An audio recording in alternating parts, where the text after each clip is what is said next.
Oh, sudah ada di sini berarti.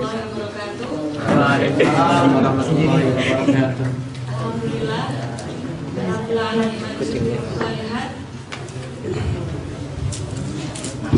Alhamdulillah ala kulli hal wa fi kulli hal.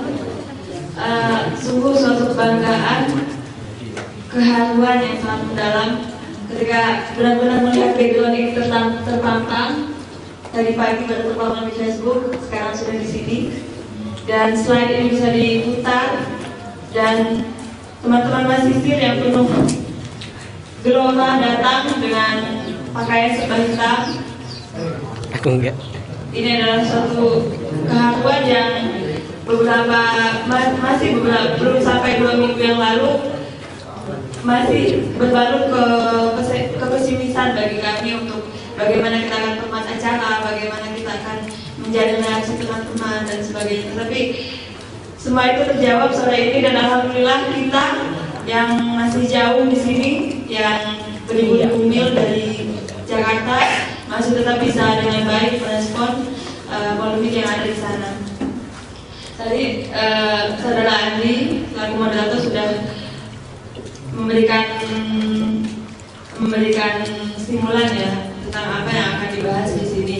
Tetapi terus terang saja kepada teman-teman, kita berdua di sini mungkin hanya akan lebih berperan sebagai pelempar wacana saja, karena kita bukan pakar hukum. Mungkin mahasiswa hukum, tapi kita belum menjadi pakar hukum. Mungkin juga apalagi studi di kampus juga tidak menstudi kasus hukum di Indonesia. Tetapi semoga wacana-wacana tadi akan meningkatkan rasa kepedulian kita kepada bangsa kita. Tadi sudah sempat disinggung oleh MC bagaimana awal mula tema cicak buaya itu ada begitu. Ini memang teman-teman. Sorry kita potong. Mungkin untuk pembahasan pertama nih biar urut ya. Itu Saudari Desi jadi direktur. Saudari Desi ini menerangkan atau membedah mengenai asal mula dari cicak.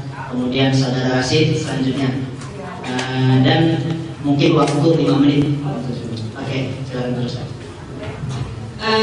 Ini bermula dari teman-teman di Indonesia, teman-teman aktivis anti korupsi di Indonesia memang sekarang sedang gandrung untuk beradvokasi dengan fabel ya, dengan seperti tadi di slide, menggunakan terma-terma fauna untuk tidak menyebut binatang, untuk mengadvokasi gerakan-gerakan cinta pemberantasan korupsi ini gitu. Ini terma ini sendiri seperti tadi yang sudah disampaikan memang keluar dari mulut ex KBS sendiri Susno Duaji saat beliau itu geram ketika diwawancara oleh Tempo, ketika tahu handphonenya disadap oleh KPK. Katanya kalau situ cicak, sini buaya kok cicak kok mau buaya. Nah, itu menjadi suatu kemarahan besar bagi teman-teman, kemarahan dan sekaligus juga motivasi besar bagi teman-teman untuk semakin mematahkan bahwasanya terminologi cicak itu adalah ada beberapa versi sih. Ada yang cintai Indonesia, cintai KPK, ada yang cinta Indonesia, cinta KPK, ada yang cinta Indonesia, cinta anti korupsi. Tetapi apapun itu, ini adalah gerakan yang merupakan simbolisasi dari perlawanan kita melawan tirani korupsi di Nusantara. Nah, sedangkan cicak mahasiswa tadi sudah disinggung oleh saudara Kadarisman. Ini lebih kepada aksi moral kita merespon dari sindiran-sindiran teman-teman aktivis di Indonesia, mengingat mahasiswa adalah aset intelektual yang sangat penting dan sangat berpengaruh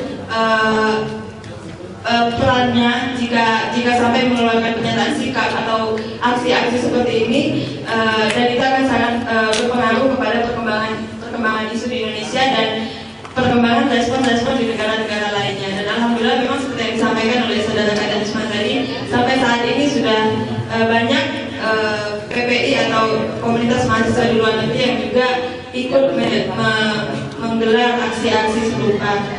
Ya mungkin itu saja. Dan tadi terkait teman-teman nanti mungkin bisa lihat di Kompas ada feature menarik juga tentang ini konspiratif sih. konspiratif, ada kisah menarik tentang terma buaya itu. Terma buaya itu kan yang menyebutkan pertama adalah Susna Duaji. Dan ternyata kalau dikaji, aktor kriminal dari rekaman yang diperdengarkan di sidang pembuktian judicial review oleh Bibi Chandra yang memang kebanyakan punya latar belakang atau keterkaitan dengan kota buaya. Kota buaya itu di mana? Surabaya begitu. Anggodo dan Anggoro, kakak beradik itu adalah pengusaha dari Surabaya. Susna Duaji juga pernah punya karir di Surabaya, dan Ritonga juga pernah punya karir di Kejaksaan Surabaya, dan beberapa aktor-aktor yang terekam ini. Nah, apakah ini kita hanya melibatkan wacana? Mungkin teman-teman punya wacana yang lebih dahsyat, kita akan sebarkan di sini sebagai motivasi bagi kita untuk ikut melawan. Mungkin itu saja simpulan awal. Sebelum merespon apa yang disampaikan dilemparkan oleh saudara moderator, saya ingin sedikit mengawali bahwa mungkin saudari Desi tadi pertama menyampaikan paparannya bedah isi slide itu sedikit agak nyambung atau bahkan nyambung dengan permasalahan yang sedang berlangsung, karena maklumlah beliau dari Fakultas Hukum ya, sedangkan saya hanya dari Subidin untuk dakwah dan kebudayaan Islam. Jadi kalau agak ngawur mohon maaf. Masalahnya kalau Polri aja bisa ngawur, kenapa saya yang sebagai mahasiswa nggak bisa ngawur?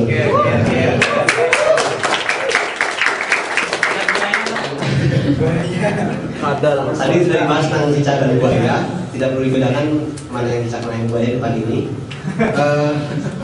Tadi ya, apa yang sedang kita perjuangkan sebenarnya di Indonesia, ribut-ribut seluruh Nusantara mahasiswa berdemonstrasi tanggal 8, kemudian turun ke jalan di Bundaran HI, tokoh-tokoh masyarakat dan beberapa bangsa itu turun ke jalan berdemonstrasi.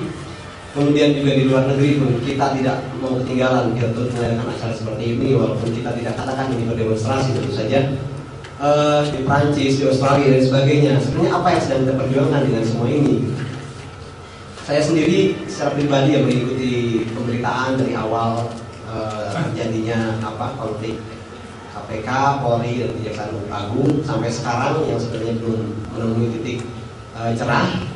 Dan sementara itu permasalahan yang sebenarnya lebih besar yaitu tentang tindak korupsi baik di birokrasi ataupun di luar itu hampir saja terlupakan oleh aparat hukum kita.